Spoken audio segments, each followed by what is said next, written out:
L'Algérie a conclu 3 contrats pour l'achat de Su-57, Su-34 et Su-35 avec 14 appareils pour chaque modèle, a indiqué le site algérien Mena Défense. 2 experts algériens des questions sécuritaires et de défense ont commenté à Sputnik l'importance stratégique de ces nouvelles acquisitions. L'Algérie va acquérir de la part de la Russie des chasseurs furtifs Su-57, devenant ainsi le premier client à qui le constructeur Sukhoi exportera ce fleuron de l'aviation de combat de 5e génération, indique le site algérien d'information militaire Mena Défense. Par ailleurs, le média précise que l'armée de l'air algérienne a également signé 2 autres contrats portant sur l'achat de bombardiers de type Su-34, dont elle est le premier client également, et des appareils de domination aérienne Su-35. Ainsi, Mena Défense indique que la décision d'acquérir 14 Su-57 a été prise l'été dernier après la visite d'une délégation algérienne au salon aéronautique MA de Moscou. Selon lui, lors de cette visite, la délégation algérienne conduite par le général-major Hamid Boumaïza, commandant de l'armée de l'air, a examiné dans les plus infimes détails le chasseur en question. Le général Boumaïza, ancien pilote de MiG-29, a même été un des rares étrangers à essayer l'avion furtif russe sur simulateur, ajoute la même source, précisant que ces accords devraient être achevés en 2025.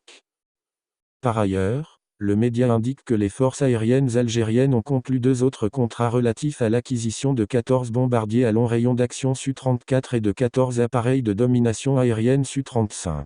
2 autres contrats en option pour l'achat de Su-34 et Su-35 avec 14 appareils chacun également ont été signés dans le but de remplacer les avions qui seront retirés de la flotte de l'armée de l'air dans les prochaines années, précise la même source.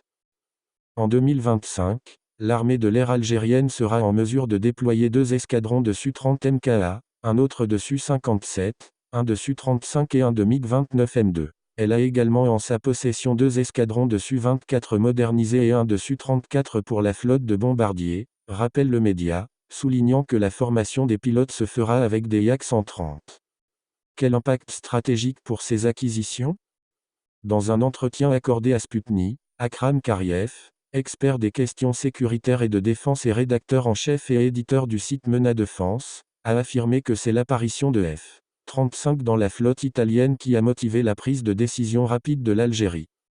L'acquisition du Su-57 par l'Algérie est une révolution sur le flanc ouest de la Méditerranée, a-t-il déclaré, précisant que c'est la première fois qu'un avion furtif de 5e génération sera introduit en Afrique. C'est inédit également en Méditerranée, car dans ce bassin il n'y a qu'Israël et l'Italie qui disposent d'avions furtifs, en l'occurrence le F-35, a-t-il ajouté, précisant que même la France n'en dispose pas.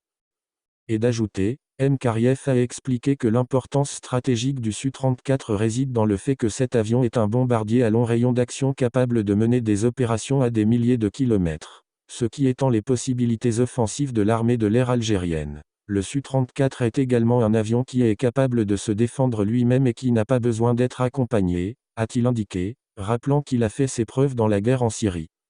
De son côté, l'ex-colonel des services de renseignement algériens, Abdelhamid Larbi Cherif, a expliqué au micro de Sputnik que la Méditerranée, en particulier son flanc ouest, a toujours été un espace stratégique de concurrence entre toutes les grandes puissances mondiales. L'insécurité qui s'est installée au Maghreb et au Sahel après la chute en 2011 du régime du guide libyen Mouammar Kadhafi est une source d'inquiétude qui est prise très au sérieux par les autorités civiles et militaires algériennes, a-t-il affirmé, indiquant que ceci s'ajoutait au redéploiement des organisations terroristes au Maghreb et au Sahel après leur défaite en Syrie et en Irak. Dans le même sens, l'ex-haut gradé a pointé l'émergence de l'importance économique de l'Afrique qui suscite les convoitises de beaucoup de puissances, notamment les ex-colonisatrices. Pour s'en convaincre, il n'y a qu'à voir les déploiements militaires étrangers au Mali, au Niger et ailleurs en Afrique, a-t-il souligné.